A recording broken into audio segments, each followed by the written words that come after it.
responsibility of executing maintenance, construction and design across the vast infrastructure managed by the National Roads Agency is divided into 4 regions. In an interview recently with Progress Hlatla, head of the Northern Region, we got a clear picture of the challenges and commitment to serve growing demand in the region. Today, our conversation turns to implementation. Kathleen met with Tsakane Mathebula, heading up the team of engineers at the coalface of design and construction in the region. Tsakane, thank you very much for your time. What are some of the projects that still need to be constructed? What I can say, I can just maybe highlight the one that is currently in construction, and that is the R37 Section 1 from Beggarsford to Mudikwa Mine.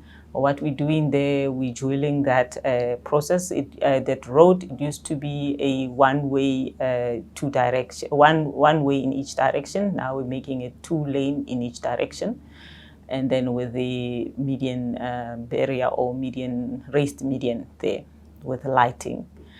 And then we have another project which is just about to be in construction. That is the N2 from KZN Mpumalanga border all the way to Emelo. Then we have 2 that are completed, the Mathebula Bridge.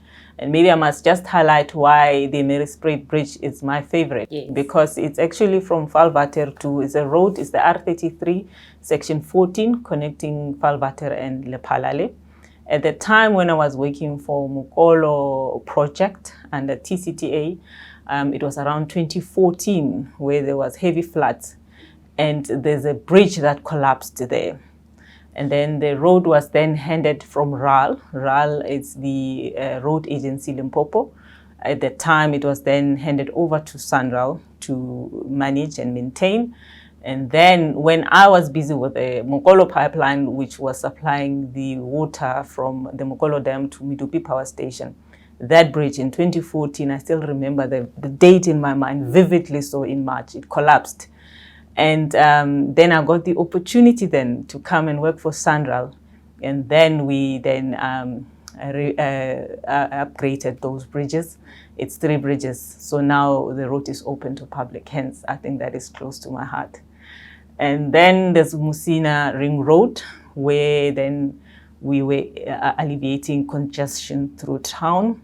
And that project, I think it was birthed 20 years ago and only completed construction last year. So it has a history, and it would be maybe of importance that maybe we speak to that project manager to maybe give a brief of the Musina Ring Road. Yeah.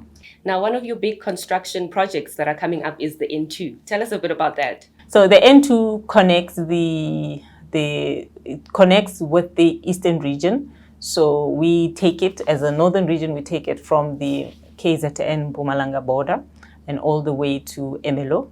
And then we have to then dual that carriageway, the road, i.e. it will be then a 2-lane in each direction with a grassed median.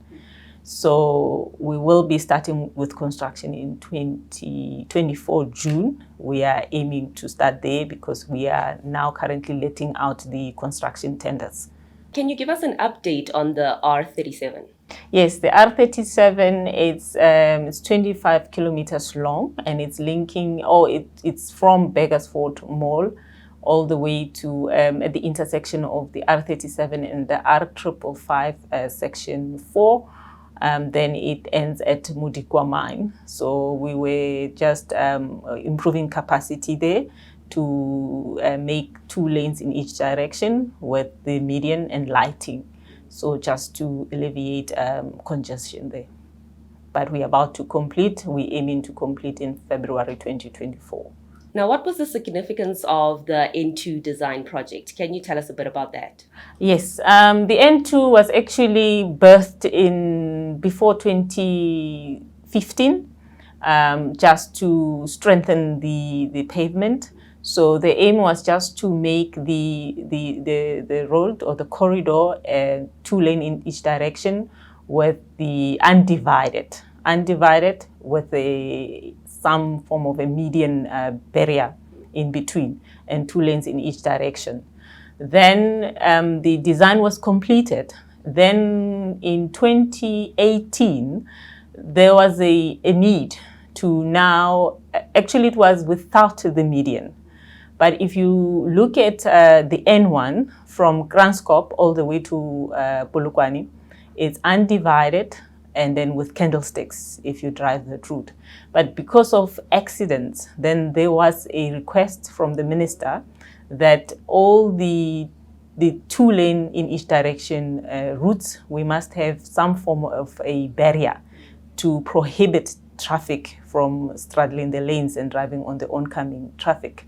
So the design was actually completed in 2018, but because of this new requirement, then the design had to be revisited to either have a continuous concrete median similar to the Ben Schoeman as we have it now from Batlu all the way to, say, to, it's just past our Atterbury here, as a jersey barrier or a concrete median, and or to have it as a divided with a grassed median. So in terms of cost comparison, it was cheaper to then have a dual carriageway with a grassed median, 2 lane in each direction. So the design had to be revisited in 2019 and 2019, where there was also then a design review requirement to see if the public funds will be spent wisely, if the design will cover that need to address the congestion issue.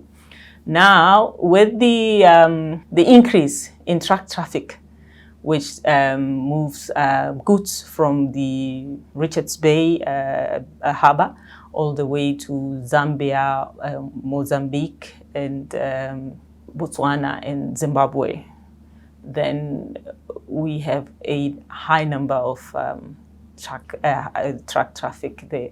So we had to then ensure that the pavement, when I mean the pavement, the roadway, has enough capacity then to carry the increased truck traffic. So hence the design took us longer. But now the route, now it's really crying out for an upgrade. So we're moving with speed to implement the projects. So the length of the project is 157 kilometers. It's divided in 5 packages. 5 packages, I mean 5 projects. And then we will then be alternating the design just to ensure that we maintain a traffic accommodation. So we maintain 2-way traffic accommodation at all times, and there's minimal impact to the road user.